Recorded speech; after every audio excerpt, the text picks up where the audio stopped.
Hi everyone. I'd like to spend a few minutes with you on 1 Peter chapter 5, verses 6 through 8, which is this week's verses. In 1 Peter 5, we see Peter addressing not only the elders, but also the younger people. Even with that being said, this is good advice for all of us. Let's read those verses together, and I will be reading from the NIV translation. Humble yourselves, therefore, under God's mighty hand, that He may lift you up in due time. Cast your anxiety on Him because He cares for you. Be alert and of sober mind. Your enemy, the devil, prowls around like a roaring lion, looking for someone to devour. Before we review verses 6 to 8, I want to backtrack slightly and read the end of verse 5. God opposes the proud, but shows favor to the humble. In Matthew chapter 6, Jesus, in verses 1 through 4, teaches us about giving to the needy, doing it quietly, and not drawing attention to ourselves. In verse 6, as noted in verse 5, Peter asks us to be humble. Bragging about ourselves is natural. Humility is not. By being humble, we are submitting to the will of God. We often worry about our position and status, hoping to get recognition.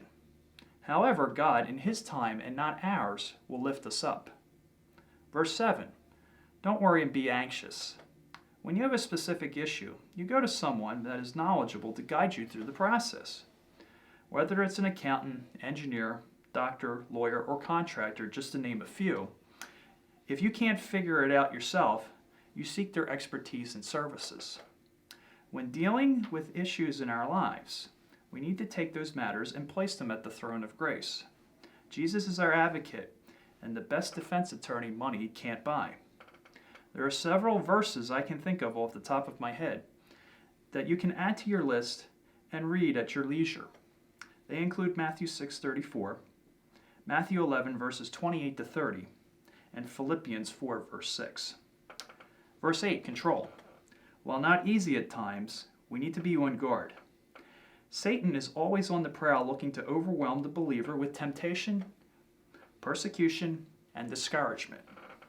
As the old saying goes, a thought becomes a word becomes an action becomes a habit becomes your character, which then becomes your destiny. Putting on the armor of God, as noted in Ephesians 6, and to some extent in Isaiah 59, will help. Satan wants to discredit the church, especially those who are serving him or in a position of leadership. Satan loves nothing more than to see someone who may be held in high regard fall flat on their face. Finally, I'd like to close with Isaiah 58, verse 11. The Lord will guide you always. He will satisfy your needs in a sun-scorched land and will strengthen your frame.